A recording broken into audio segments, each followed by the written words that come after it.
这次又刷新了我对容量虚标的认识。通过标签可以看到，是一个72伏3元锂电池，电池容量呢是110安时。大家看一下这个体积，觉得像不像110安时的？我们先上秤称一下，看看有多重。可以看到重量是25.9千克，也就是51.8斤重。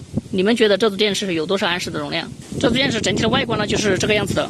产品的出厂日期是22年，然后这一排好像就这个没有了。如果是22年12月的话，这才几个月啊！这位朋友说的呢，这组电池带负载，它就不工作。他自己呢拆卸过，然后检查了一下，他说的是每一串电芯呢都有电压，都是正常的。然后我们打开盖子看一看，电池盖子呢就已经打开了，它这上面贴的这个泡棉，然后给它拿一下，就可以看到这里是保护板，下面是电芯，这个是长片片的电芯数了一下，这个是20片啊，串数没问题。然后这个电芯呢看这个摸上去了是很软的，应该有朋友知道了吧？这里线呢是这位朋友自己拆掉的。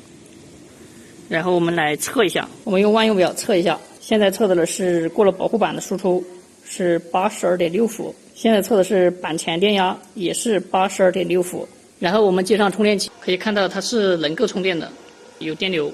现在呢接的是放电仪，这儿也有电压。然后我们调到23放电，启动看看能不能放。看断电了，这和这位朋友描述的呢是一样的。现在电压呢就显示74伏了，这也很神奇。我们再启动一下，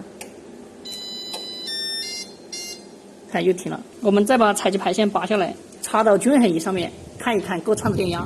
现在可以看到只有19串，第9串没有电压。一启动之后，是不是少的电压差不多刚好1串？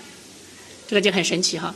刚才呢，我是明显听到这个地方有打火的声音，再加之第9串没有电压，所以我们需要把电芯这部分呢给拿出来。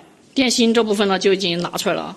有一说一，大家觉得这个做工怎么样？这边都没有绝缘的，直接就放到箱子里面了。我们再来看一下这里的数字 LG178，如果我没有猜错的话，这应该是78安时的电芯。大家再对比一下箱子上的110安时，看看这个差了多少。78安时的电芯都可以标成110安时，它要再不便宜，那就真的对不起人了。半年不到啊。然后把这边拆开看一看，把这儿拆开看一看，大家可以看到哈，这些电芯呢它是松皮的哈，这边呢已经拆开了焊接呢看上去是牢固的，没有掉。第9串呢就是这一片打了个记号，这一边呢是在这个地方也打了个记号。然后我们来测一下这片电芯究竟有没有电压。现在看到电压是4.141伏。这里呢又连接到放电仪上面了，来看一下这个电压很神奇，它又是82.38伏了。开出这样拍一下，它就会断电。到现在你看，你怎么拍，它都不断电。我们用这个红外成像仪，大家看一下，是不是有个地方发热就很明显？刚刚才看到这位客户之前割这个胶带的时候，把这个电芯这里都割破了，这么大一个口子。现在就不是一片电芯的问题了，是2片电芯都有问题了。经过和客户沟通呢，就是把这一片去掉，然后把外面这一片呢也给它去掉，保留剩下的18片。这样子的话就需要把两端的这个地方呢都切断，然后掉个头过去。这边的连接片和还原板也都切断了，然后我们把这一部分电芯呢给它分开，这就从中间拆开了。还好它没有贴胶带，要是贴了双面胶就更难拆了。把这一片坏的给它拿掉，这一部分呢就掉了一个头儿，然后再把它拼到一起去。它这个电芯极耳呢不是居中的，所以掉个头之后呢它就错开了。这里呢我们最后再连接处理一下就可以了。然后用胶带还是把它捆成一个整体。这电芯上面呢我们给它贴了环氧板，重新固定这个保护板。这些采集排线呢也要重新焊接，重新整理。这边的总正输出线呢也焊好了。这里连接的这个地方呢，下面是上耳吸的，上面给它焊了一对线。电芯底部贴了一个减震泡棉。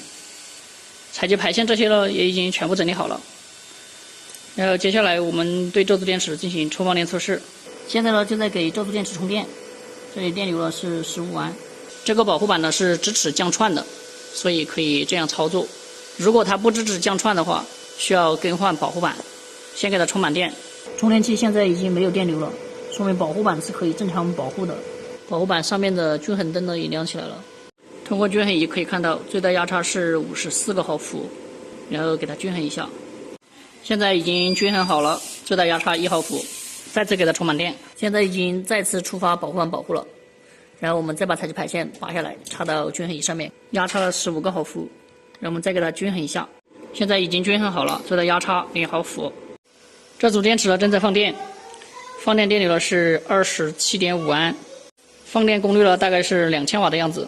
现在呢已经放完电了，电芯的温度呢并不高，连接的地方温度都不高哈。这位朋友呢让我多给他测试一下，再给他充放电一次。这是一个20安的电流在放电，等它放完电。现在呢已经放完电了，这里可以看到累计容量是75.95安时。